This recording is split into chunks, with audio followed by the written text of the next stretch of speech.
Okay. Hi, I'm Sarah Pozavara, and I'm with RTI International. And today I'm talking with Jessica Sutter, who is the Ward 6 representative of the DC State Board of Education, to talk to us about the return to face learning in DC public schools. Jessica, can you tell us a bit about yourself and what the situation was when you started face to face schooling again? Sure. Thank you, Sarah. My name, as you said, is Jessica Sutter. I live in Washington, D.C., which is the capital of the United States, and we have 85,000 public school children in quite a few different school districts here in the city. So we had one government run school district, DC Public Schools, 66 individual school districts that are run by non governmental organizations, and one common set of health guidelines that was guiding the return to in person learning. So, like much of the world, from March of 2020 through February of 2021, we were fully virtual in our learning posture. In February 2021, the city began to gradually bring some children back in person, and we did so on an opt-in basis. So families had a choice about whether they wanted to return their children to school buildings or keep them in a at-home learning virtually posture.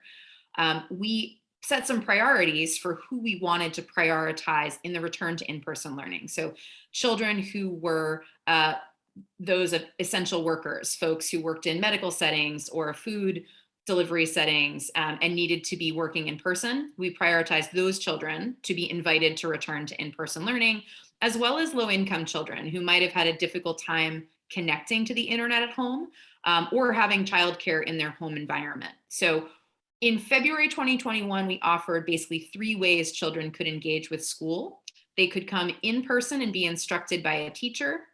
These were very small classroom settings, no more than 11 students, and very rarely did we have classrooms include all 11 students, widely spaced apart with a cohort model, so that children stayed with the same set of children and same adults all day. We had some children invited in person for what was considered a care classroom. That was the acronym we used, but it meant that a child was learning virtually with their class, but able to be cared for in a school setting all day, where they could receive access to school breakfast and school lunch, care by trained and certified adults, but would be learning virtually while in the school building. And then most children in February were still learning at home virtually.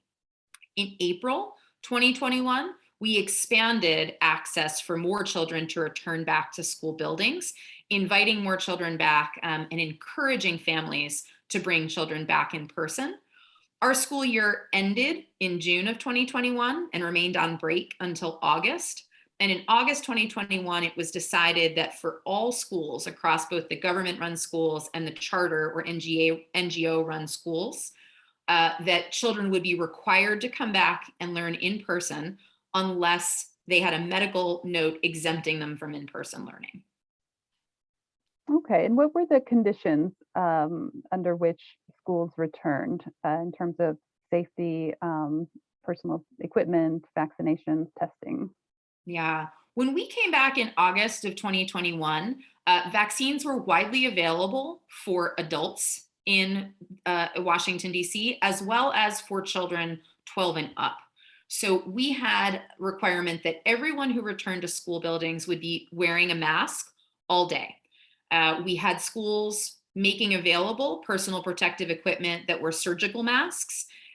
Folks were also allowed to wear their own masks from home. So cloth masks or surgical masks were permitted to be brought from home and worn.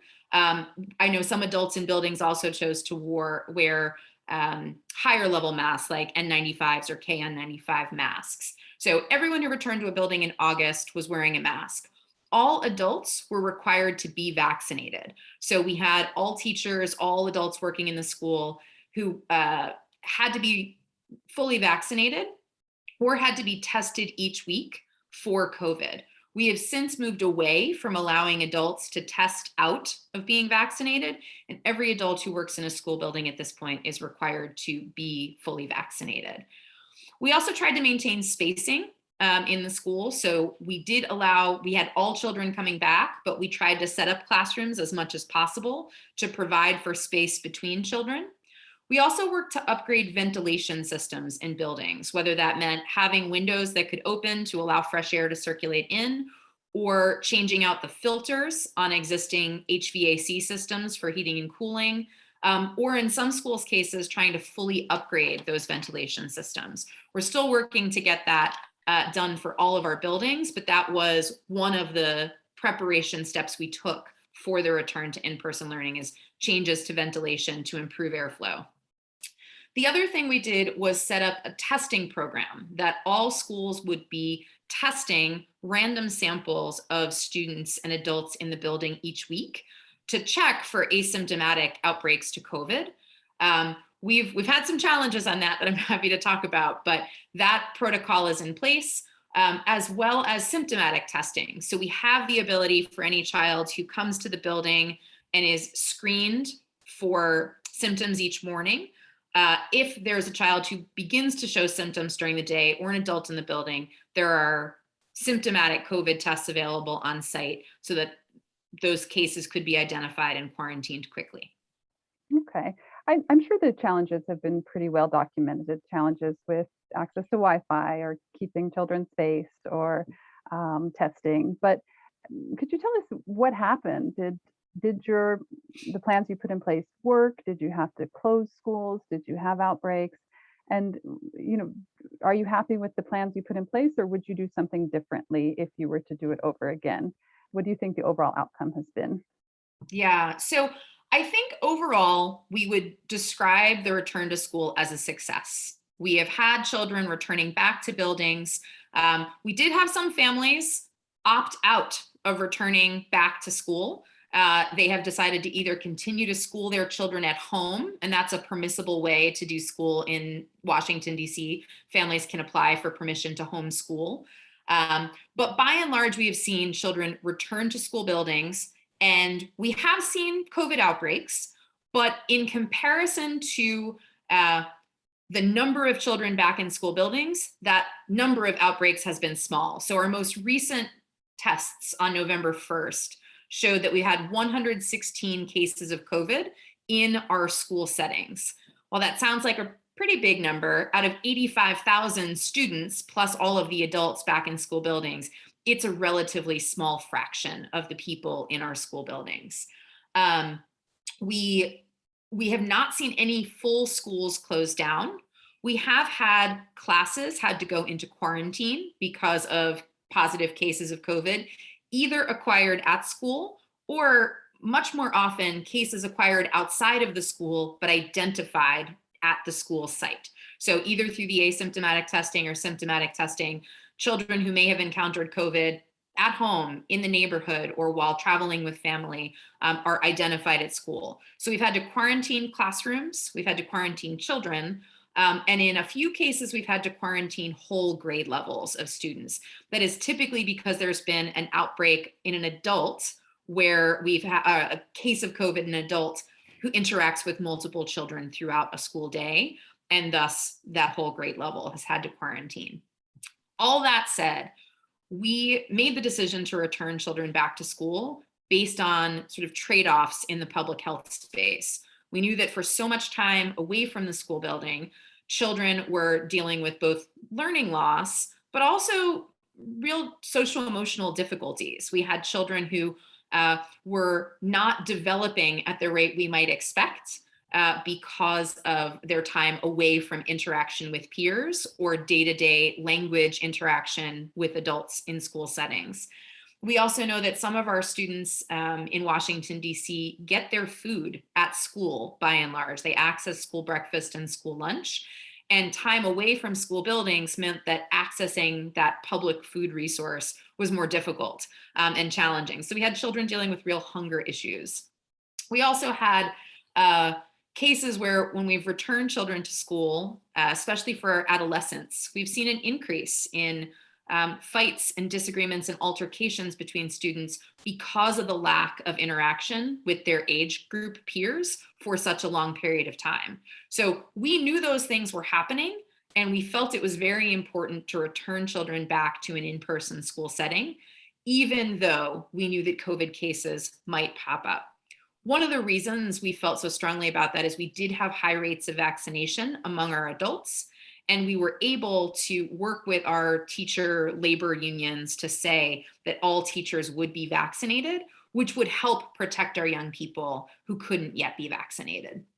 I think the 100% masking requirement was also a big part of why we think this has been a success. We found, young children are actually pretty good mask wearers, Mhm. and so have been able to wear their masks during the day and interact in classrooms with less difficulty than we might have expected while wearing their masks all day. And so I think that has also been a success, that we know that masking is preventing the spread of the virus. We know that vaccination is preventing the spread of the virus. And so we've seen some outbreaks, but not enough to change or close down schools at this point.